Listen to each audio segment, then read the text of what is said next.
All right, welcome to another podcast. I have my good friend, my pal here, Cole Rieben. He is head of marketing at Aptive. All of the compliance today around marketing, it really pushes marketing leaders to live in fear. It's almost like I feel at So times true. my job is more compliance than it is marketing. How can I be more cutting edge? And it usually, almost always, returns to what digital channels are not producing, which ones can be producing, and what's new. How am I using AI today? How am I using ChatGPT? How am I using these tools and resources to be able to be cutting edge? Anything in particular that you would tell a young future marketer? I always say this, go break something. If you don't know what you're passionate about, go find something and learn it enough to break it and fix it.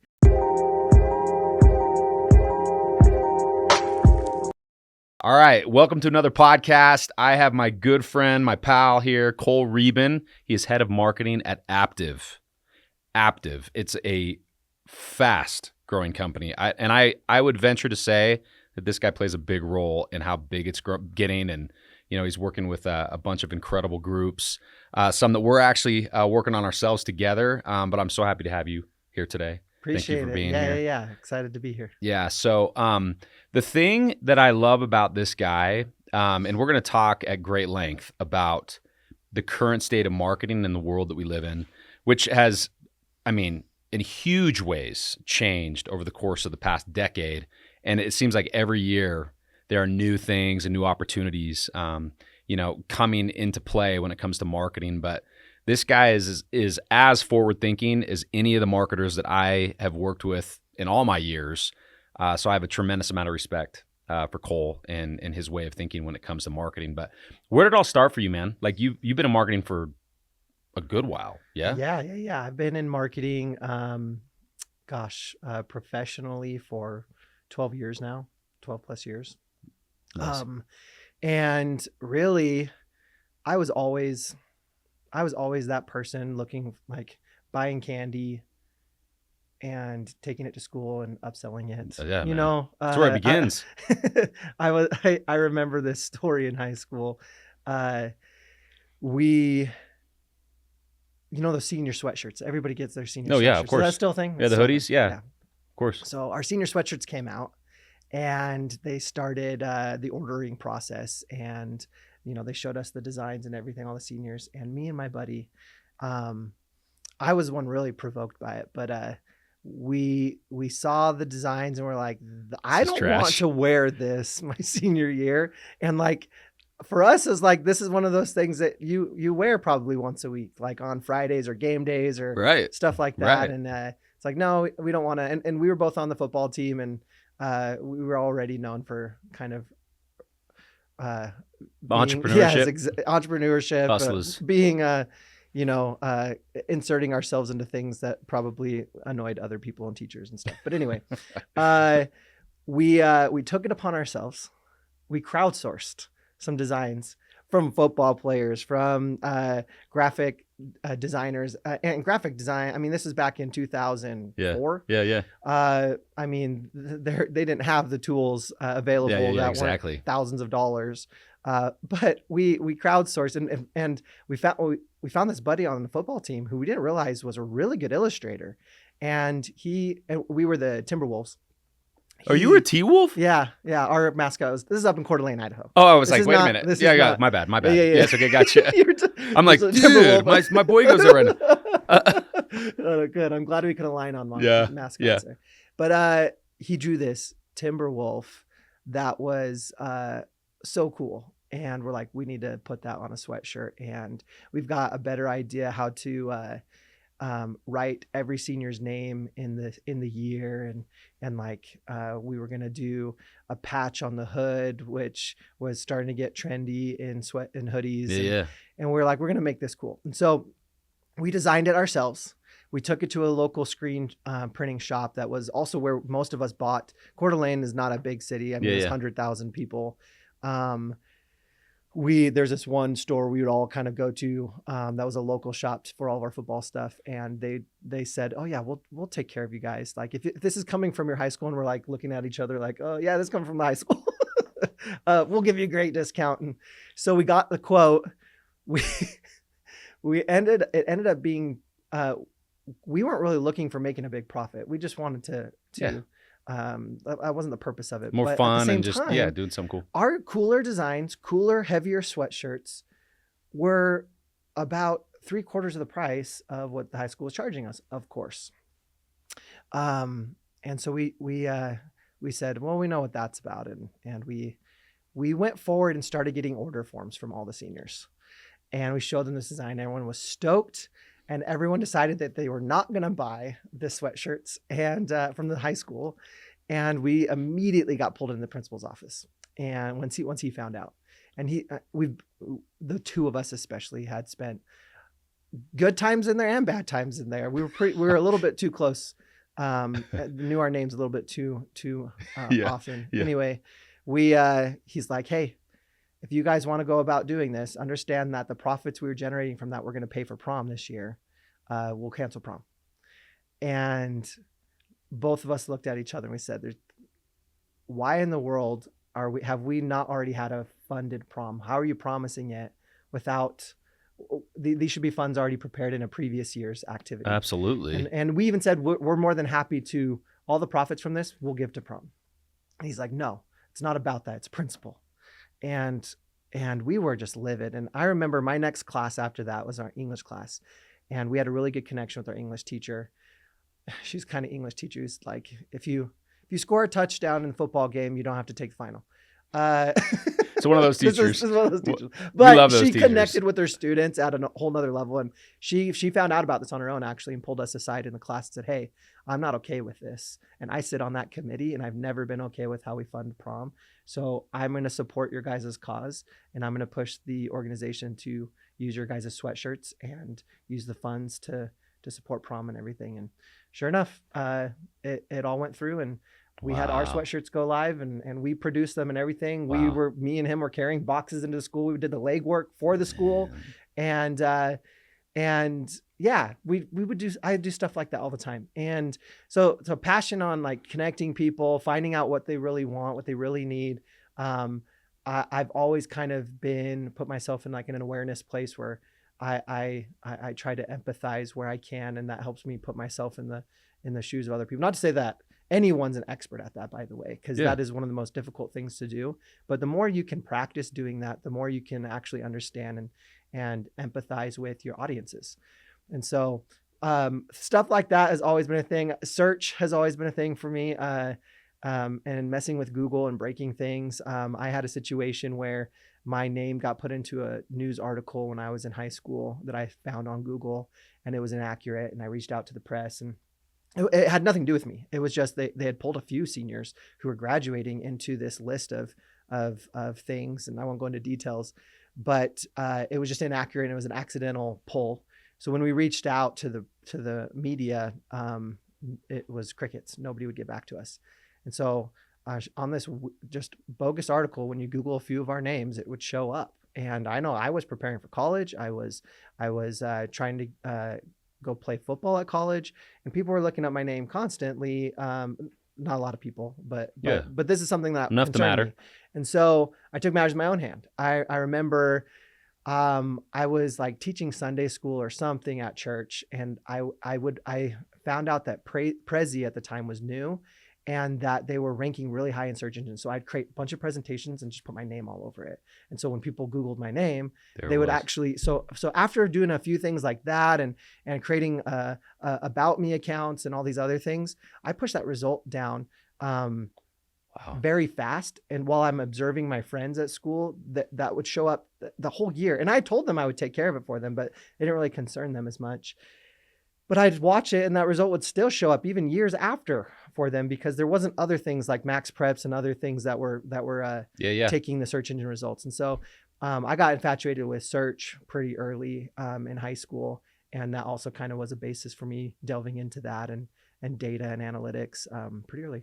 That is awesome. One of the things that I've noticed is I've spoken to a lot of my colleagues, my friends that are thriving, in their business. The one thing that I have found to be the case with, I would say 100% of them, is they have a story to tell around entrepreneurship in their younger years. Mm-hmm. Like from elementary school, junior high, and high school.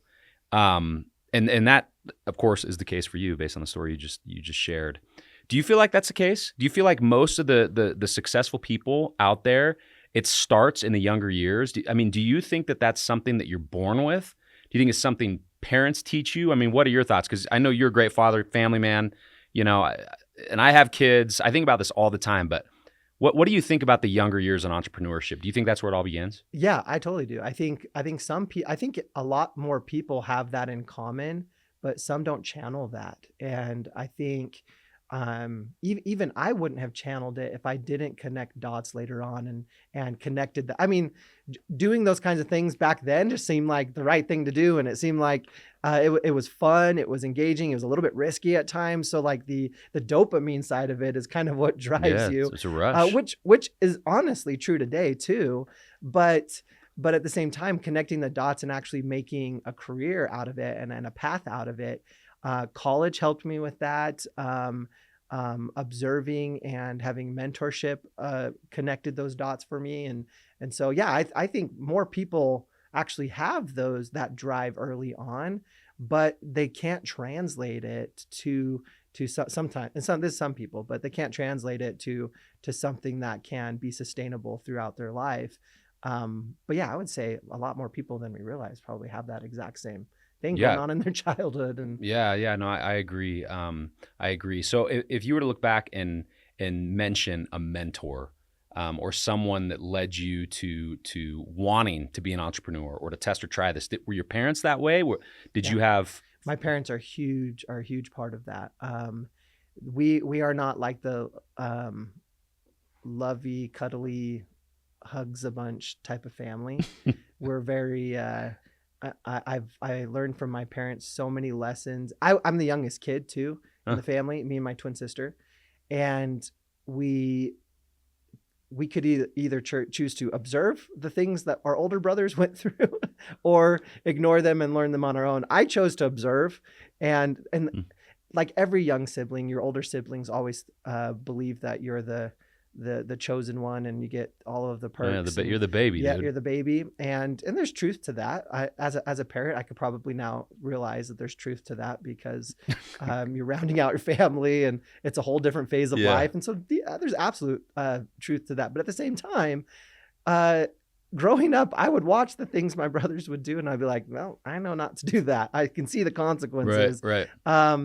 And from my parents played a big role in that, in teaching me principles and morals that I think have guided me, I know have guided me professionally, spiritually, and in all directions of my life. And so I would say my biggest mentors are especially my mother. She, because even to this day, I remember her taking me and my twin sister in to open our first savings account and teaching us the principle of saving and literally walking us into the bank, having a sit down with an accountant and That's awesome.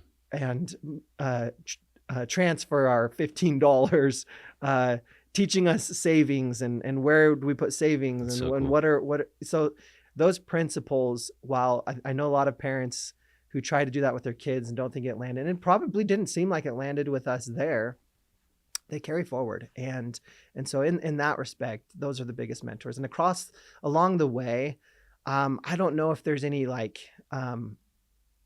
key mentors that I would say like changed my life outside of my parents, but there's been a lot of professional mentors who have helped me, even many who don't know it, change my perspective enough to course correct or to change my course, and to understand things differently, maybe understand things more holistically. And so, I love learning from other people. I love,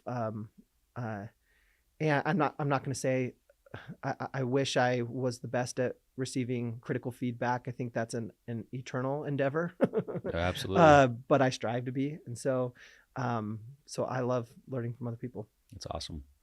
So in talking about your current situation, so you are the head of marketing, directing that whole bit for Aptive, which is, an incredibly fast growing pest control company. Your culture over there is awesome, and I know Vess, the CEO, and a couple other players over there. You guys are building a pretty special thing. And what's really interesting about Cole, so Cole, when we first started Gigg, years ago, started getting into the business space, it was funny because, a lot of times when I meet with CMOs or directors of marketing, and I start going through what it is that we do, there's a lot of education that's necessary. Cole, on the other hand, within minutes, understood, one of the first feature sets that we put out. It wasn't like he was being educated by the things I was sharing. He was starting to put strategies together before we started getting into the nitty-gritty. And that's not often. That does not happen often. And what's really cool about some of the stuff that we're working on now is, we've had a few meetings with professional sports teams and with other groups that Cole has had a chance to work with. But there's so much forward thinking going on in your mind. And with regard to the current state of marketing, how important is the digital space to you? Like if you were to give 100% being 100% digital marketing should be happening, nothing else outside of that. I mean, what percentage do you think a company should be focused on when it comes to digital marketing? Well, the key phrase right now and has been for years is digital first. Digital first in your marketing efforts, digital first in your design. I still remind our developers, designers to be mobile first in those experiences as well. For sure. While that's a kind of you remember content is king and how that kind of was always, that was like to the point where like people started rolling their eyes to it and like, what does that really mean? But it was just a buzzword. Digital first can be that exact same thing too. Right. But the reality is that digital is the ultimate connector. It's the ultimate teller of truths, and it can be. Many people don't use it that way. So I still believe in traditional advertising 100%. I think it's very valuable. I've sat on panels for linear TV and I believe in it as a part of the funnel. And where a lot of, I think, marketing goes wrong is just following the same steps in marketing year after year and just tweaking and optimizing as your only strategies. True growth really comes from removing and reinserting different sources and different mediums into your marketing mix. And what we find is that at the digital front, it's more actionable. You've got somebody visits your website, you've got traffic, you've got source. If somebody calls you and you have a CRM that's collecting information, if you got a database that's tying that information with maybe some third-party data or some of your own customer data and connecting the dots in real time, telling you what this person has gone through already. They've already visited your website 5 times. They've already done this. You give them this script. When that dynamic experience can now be at the forefront, it can be very powerful. And the problem is we scream, and it's my biggest pet peeve. We scream data today, and everybody, it's a buzzword almost. And we're buying data, we buy data, but how easy it is to just let it go by the wayside and to not enrich it and utilize it and test with it. And we live in a world of fear. All of the compliance today around marketing, it really pushes marketing leaders to live in fear. It's almost like I feel at times true. My job is more compliance than it is marketing. It's so true. And it can be so frustrating. It can hold me back. And I have to call myself out constantly of like, I just did it yesterday. So we were talking in a meeting and we're talking about the use of environmental in our name. And I've allowed myself to kind of step away from it at times because of, from a compliance measure, we can't promise that something won't, hurt the grass or a plant.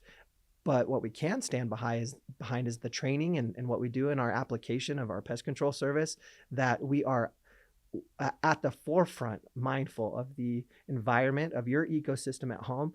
And even though we need to use at least partial chemical to really solve and exterminate. And so, I find myself in this compliance place at times, and I have to call myself out and then return back to, okay, how can I be more cutting edge? And it usually, almost always, returns to what digital channels are not producing, which ones can be producing, and what's new. How am I using AI today? How am I using ChatGPT? How am I using these tools and resources to be able to be at the cutting edge of my vertical? And I failed so many times. I coming into this industry, I'm like, man, Orkin, Terminix, these large competitors, they're barely on social. They're barely doing this. I'm like, I'm all in. Let's go. Let's show, because I know how to do social from an e-commerce perspective, from a product and B2C perspective. Why wouldn't it work here? And then I really quickly realized that the audience was just not at a direct response level, really buying into the free initial service campaigns and these other things. And I realized, okay, they probably try that, but are they, how powerful can retargeting be with social? How powerful can it be as a source of understanding that person has visited 5 different pages? They're now at this part of the funnel. Okay, now we're utilizing social in a different way. 1, gathering data, and then reaching back out to those individuals where we are able to. And 2, it helps us fully form our funnel to understand how people are moving. Because there's plenty of things from social I don't trust. I don't trust demographic data. I don't trust any of that stuff. People are actually, to this day, not honest about it. When somebody wants to visit a site they're probably not supposed to, they're going to put 18 years old even though they're 14 years old, right? Like, all this data we're collecting needs to be enriched to actually believe it and to actually act on it. See, you just said it poetically. Everything you just said, every marketer out there needs to understand. So in fact, which leads me to my next question here. Because I have my thoughts on this, but I'm really curious to hear what you would say. So let's say you sit down with 10 CMOs or head director of marketing from big name brands. How do you know which ones know what they're talking about? What are the things that a true marketer this day and age is doing properly that would say that guy gets it, that girl gets it? They understand where we're at right now and how they can capitalize and build upon all the tools they have today. How do you know they know what they're talking about? It can be tricky, right? Because the use of buzzwords can create a facade of, I know what I'm talking about. And I think, when people are hiring executives and when you're being cased as an executive for a position, really, you could just go to Google and see every single case question and what are you going to expect? So people can definitely fake it. But the reality, I think, for me, of like, when I'm connecting with somebody who's like, oh yeah, man, they get it. There is trench work that they're familiar with. I came from the trenches. Yeah. And I think a lot of people in these roles weren't in the trenches. True. They didn't go break stuff. And if I can hear from somebody, and this carries through to people that I interview and hire, and if I can pull out of them and understand that they know how to go break something, fix something, and test something, and admit failure and learning from failure, and they're not using buzzwords, but they're actually talking about the next layer of, they're talking about how they connected a customer, not to a conversion or not to a final service or whatever your conversion is, but actually talk about the funnel as if they're living in it, as if they're entrenched in it. When you hear that, then it's like, okay, not only does this person get it, but they probably also get people. They're probably really good at human management. And that's important, involved. man. It totally is. That's so important. It's so easy. And I'm continuing to learn this, and disconnecting. It's so easy to disconnect from your teams and let them go on autopilot, and because you trust them.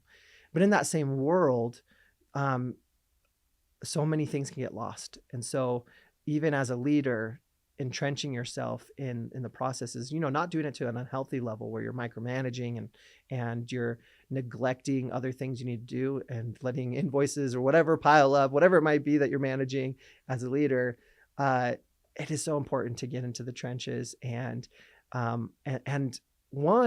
encourage others to fail the way you've failed, take risks the way you take risks. Absolutely. I have to tell you that You're so right. I can't tell you how many people, and these are directors of marketing for massive budgets and massive companies. And I sit there thinking, you got to be kidding me. This individual is overseeing that kind of budget for this company because they haven't been in the trenches. And they do use buzzwords like you mentioned. And they have a powerful resume with, you know, they're a Harvard graduate. This honor and that honor. How many sports teams we talked to together. And other ones you visited. You've been to Portland, you've been to these places, and you're probably thinking, where did they like there is so much potential and advancement. And some people just kind of get thrown into, and granted, some people do knowingly get thrown in over their heads because of circumstances. But the reality is, it's a struggle I had kind of coming up in the space too, is reporting to and working with those.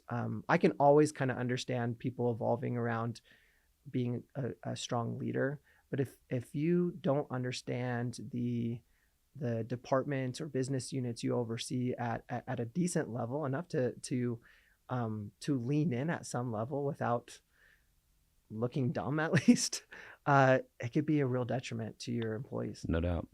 And I think a lot of these groups that we're dealing with, and this is no offense to some of the older dogs out there, but a lot of them are not willing to test and try the new things that are available to them. And I think a lot of these directors of marketing, you know, they follow suit. So they don't feel like they can open and expand maybe where they want to go because of the old dogs up top that just do not want to veer from what they know. You're right. And there's probably a mid-level in so many of these companies who are just like screaming at the top of their lungs, but they want, like, the ones who feel or who empower themselves to go and take risks. Those are the ones who I think are going to be at the front of marketing in the long run. Yeah, I absolutely agree. So in looking at the current state of marketing, what things or, you know, opportunities are out there that you feel like or that you're going to focus on moving into the coming years? Is there anything in particular that stands out to you that you want to start working with or trying or testing to start driving more sales or conversions? Is there anything in particular that, how about AI? Yeah, AI is going to be a huge part of it because one, you know, in the marketing space, there's so many channels that AI can be utilized for throughout the entire customer journey, collecting surveys and building out your voice of the customer, search engines. I mean, Google is competing right now, and we're going to have search engines telling us what we are really looking for. And that was their ultimate goal in the first place, right? In search engines, they want to suggest to you what they think that you're actually trying to get to. If you're struggling in our vertical, if you're like, I've got ants or something eating this, they want to be able to present to you what they actually think it is so that you can get to the root of the problem and have resolution. In that vein, AI and ultimately machine learning in a communication form is going to be huge. And so we at Aptive, we're constantly testing and breaking things, trying to figure that out, from speaking to potential customers to speaking to customers and working with our sales groups is like, what can we automate? What can we introduce AI into, and what are we missing? What are the gaps? And I do believe, I was just thinking about this on my drive in today. The service space and the product space are so different, and there needs to be some form of marriage between them. For sure. As a marketer in a B2C, I'll just use B2C as an example, marketing a product, that tangible item is usually way more at the forefront of people's minds. People don't get excited about FedEx, but they do get excited about Apple. So people don't get as excited about Uber, but they get really excited about a car, a Tesla. But these services are a necessary part of, and I shouldn't say don't get excited. There's plenty of people get excited about, but from the general. Yeah, I get it. Yeah. I get you. But the reality is that there's a lot we can do in just the service industry to be not just at the forefront and therefore the need when the need arises, but to be experiential with our customers and provide just as much excitement and joy as a product can, or something that's tangible. And really, a lot of the times we have to come into the space with something tangible, so that we can hit all senses. And so I think there's a lot to be done just in the service space overall. I was thinking, maybe I need to label something so that it can start to change. But I was thinking of SaaS, software as a service has always been like it's now a trigger word, but it's but I'm like, can SaaS become something new? Can it just be service as a service? Can we return back to like service being what's actually in the background? When you're buying an Uber product, when you're using Uber, the app could be so wonderful. It could do all the things you want, and it could be fun, and they can have fun messaging. But the moment you have 3 drivers in a row that are breaking the rules or smoking in a non-smoke, like it all goes away. Yeah. That's service. The customer, the face-to-face, the value is there. And so many times we're focusing on the superficial things. We don't fix that stuff. And so true. As marketers, it can be frustrating, right? It can be frustrating when you're like, I want to have all of these cutting edge and I want to be a leading provider.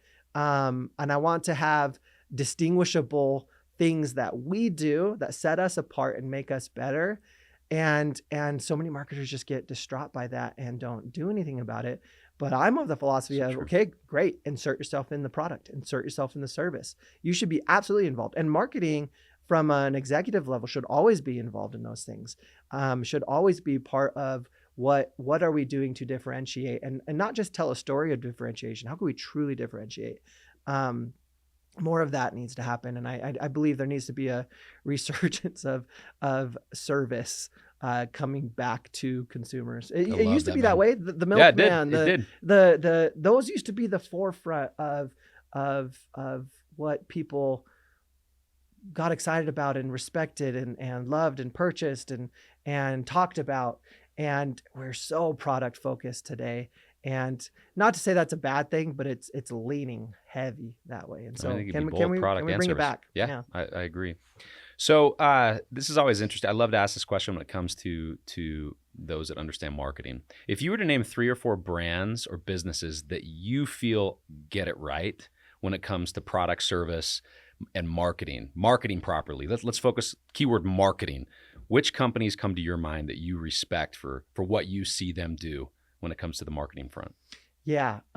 It's funny that you mentioned that, because it's like there's the forefront of respect of like when you're seeing the things that you're doing and seeing it move the revenue dollar. And then there's like a respect level that comes like, wow, you're getting your employee engagement right. Plus your experience with the customer right. You're getting your branding right. You're doing it all right. I don't, to be frank, no company gets it all right. No company gets it all right. No. And I hear people answering that question all the time, and they'll throw out Coca-Cola and Patagonia, and while I respect those brands, I also observe the facade that ends up coming out at times. I mean, the restructure with Patagonia is going to be interesting to observe how that how that rolls out and how that changes the brand over time. But from a stance of social awareness, like amazing, and connecting a consumer to a purpose, amazing.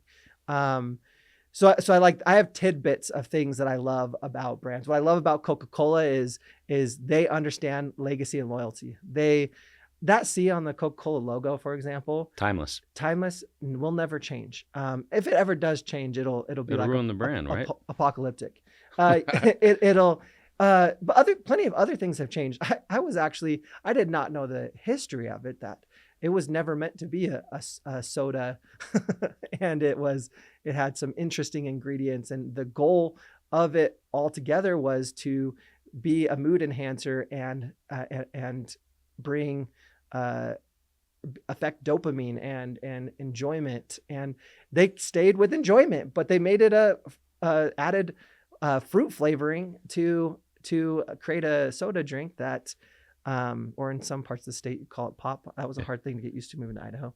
It is soda, forever It's soda. always been soda. It is soda. And I don't mind soda pop, but call it pop. Even soda pop sounds wrong. Anyway. It's too long. Yeah. Anyway, they stayed with that enjoyment message, and that loyalty and legacy is utterly powerful. And you've got other companies like, McDonald's has been around for a very long time. They put so much work. I mean, to study the psychology of colors and typography and how it generates appetite and it's crazy. And ties to that psychology. It's crazy. like there's so much work that goes into these things and have shown fruits. It's not just, hey, if we place one on every corner of the United States, is that necessarily going to mean we're a leader at a certain time? But then the struggle that a lot of these brands have is the evolution. It's the, okay, who are the disruptors coming into the space? And so many of us look at disruptors and we're like, nah, that'll not take off, or that's not gonna happen. We don't really have to be worried about that. Instead of like taking it as a challenge to disrupt yourself. It's good. And I'm hoping Aptive can be a disruptor in the I mean, that's what we're aiming for. Is sure. We're not looking to disrupt as far as, who knows? Drones could be part of the future of how services get done. Who knows? But you never know. But not necessarily are we aiming to just, appeal to a DIY market. But what we are hoping to do is change the framework around what pest control is. I can't tell you. When I work with vendors that supply us lead generation opportunities and stuff like that, and they're showing us material, putting decks together, and the moment I see their visuals of a pest control, of a service pro or a technician in a hazmat suit spraying house, I lose my mind. And I'm like, but I can't blame them too much. I when they go to Google and they just search pest control and go hit images, there's still tons of that.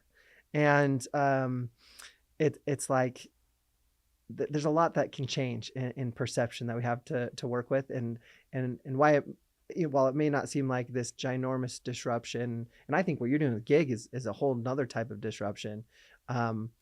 We can disrupt still. We can have micro disruptions that actually impact a vertical in a very big way, in a positive way.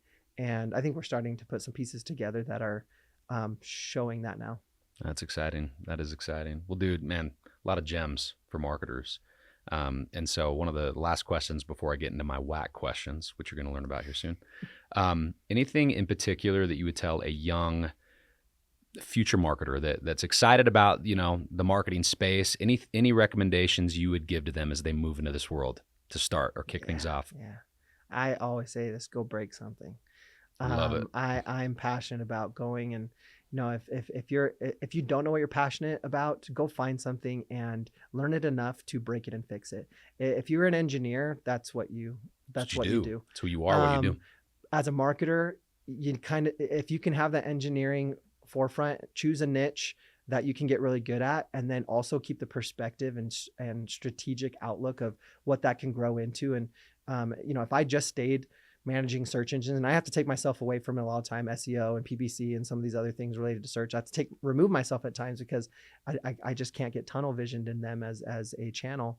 If I don't do that, I'll lose my ability to stay strategic and prioritize.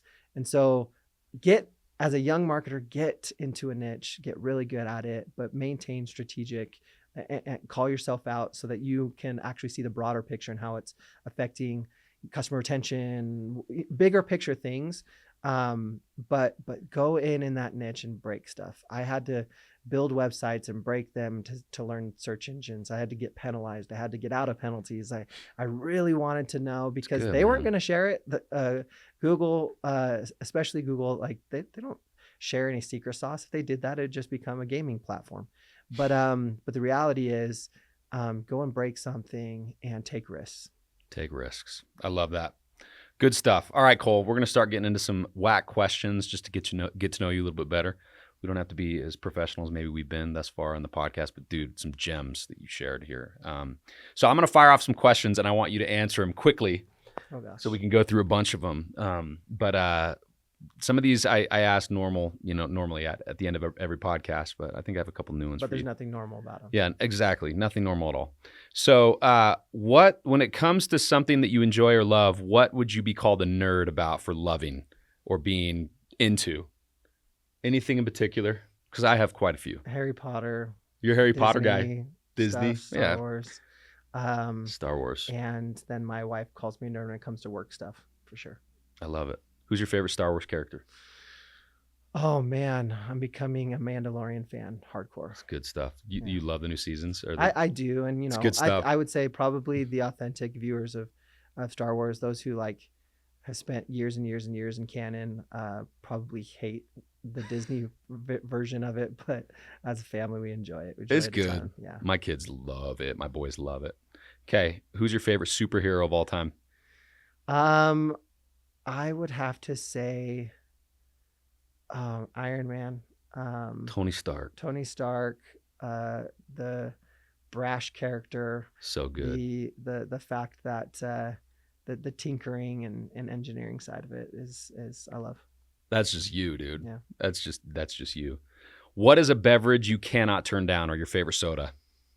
Oh, Monster Zeros. It's a struggle. It's a struggle. They need to come out with a non-caffeinated version of it, because it's just the right amount of sweetener for me and 0 calories. Anyway, so. That stuff is pure gasoline, but you know what? It gives you gasoline to keep you going during the day. Okay, this is a good one. One of my favorites to ask. If I were to ask your wife what her biggest pet peeve is about you, what would she say? Oh, leaving the towel on the shower. We have towel racks, holders, yeah. And I just did this today. But this time that holder had another towel on it, so I'm like, I think I'm justified. But it's a constant thing. So that's hilarious. That's hilarious. Okay, let's see another one. What's another one that I forgot or that I've asked? I want to keep them consistent because I want to do a compilation of everyone's answers. What's another one that I've asked? Oh, your first childhood celebrity crush. Childhood celebrity crush. Oh, it would have. Man, now I got to go back to the 90s. Of course, dude. Probably like Alanis Morissette. Probably in the music space. Morissette. Oh, yeah, just like the funkiness and yeah. I was into alternative early on, and. My brothers were into alternative rock, but I went more of like an alternative, all alternative music. So yeah, I love it, dude. Well, only because you said this. I think Jagged Little Pill is one of the greatest albums of all time, and I also think it's one of the last great albums of all time. It transcends generations. It's so incredibly good. Yeah. I'm a huge Alanis Morissette fan. Really? I can't say that I would ever call her a crush. But maybe she's got something hot about her. Crush can be. It can mean a couple things. Yeah, totally. See, you're definitely a man that understands the importance of the soul and the heart and the spirit. Wife listen to this podcast. Yeah, our wives will never listen to this. Let's be real. Yeah, I'm like, honey, how many podcasts have you listened to mine? She's like, you did a podcast? She's like, I'm sick of hearing podcasts. Yeah. Mikhail will never listen to this, but I love you, honey, in my heart and soul. Anyway, let's see. I think that is. Do you have a favorite sports team? This is bad for Utah, but Lakers. I grew up a Laker fan. I'm still my dog. I know we align. Yes, right? Yeah. So this year in particular, like these are the years where it's like validating. We have had so many rough years, and I know people who are like listening to Laker fans are like, oh yeah, okay, have some of the most championships ever. Try and be a Jazz fan. Yeah, exactly. Try and be a Jazz fan. But the reality is like. No, it goes down to my core. I mean, ever since I was, since I can remember, we're spending every single night watching Laker games as a family. It brought our family together. It was, and on top of that, to be part of, those dynasties that weren't just like, they didn't feel like team dynasties. Honestly, it was Kobe. It was Shaq. It was, and that was my generation of growing up as a Laker fan. And then Kobe is one of the most unique and like he will go down in history and have, you're not going to have names that are going to be similar to Michael Jordan in basketball, but Kobe transcends sports. in so many ways that he'll always be just this person that you'll find learnings from. And Amen. Anyway, so Laker fan all the way. I love it, dude. It's really the only sport I have a dedicated team for, and it also makes it, the more I've gotten involved with the Jazz, it's like actually difficult to go to the Laker games at the arena. And so I usually avoid those ones. I used to always make sure I'm at them, but like, it makes it tough. It does. Yeah, I'm right there with you. Okay, 2 more quick questions. And then I have actually 3 more because I have the most important at the end. Who is the greatest athlete of all time? Be careful on how you answer. I'm pretty passionate about this. Because it's a but loaded question, yeah, apparently. it is. But I'm just talking all around greatest athlete. This is a question I love to ask because. Well, I mean, this also comes from my generation is Bo. I mean, and We are there's brothers. There's the marketing that goes around it too, but it's not just about multi-sport. It's about sports IQ. And when you listen to him talk about, I mean, he could pick up some random sport and understand it at its deepest, most competitive level. And he's doing that now. I mean, he got into archery and Still into is he? Yeah. So it's like, no question for me. And then the messaging behind it, I like still most of my fantasy team name is always Bo knows, and I have a 20 behind it for my high school numbers. Dude. So. And this was not discussed at all prior to the podcast claim. I mean, that's disclaimer. I can vouch for that. Yeah, I love it, dude. I love it. Okay. Actually, I'll just go into the final question. What is your favorite cereal? And we really are brothers from another mother. Oh, this is yours too. Of course. Yeah. Cinnamon Toast Crunch is untouchable. Yeah. It's untouchable. It has so much to it. You've got to have a cereal that you can, I mean, in high school, especially, like when you're working out 2 times a day and you're not taking a break, but all of it's fun. So you're not realizing it. And then you get home and you're like, whoa, I can eat anything. And something that I think I've the smaller version, but I could pound a box. Just keep throwing bowls down in high school. Of course, dude. But I can eat a lot of this without having to move my mouth hurt, which Golden Grams, sorry. Like, they can trash your there's roof. a handful of them. Yes. But yeah, they get cinnamon right. They get the crunch right. They get the absorbing right. This guy gets it. The cereal gets it. My dude.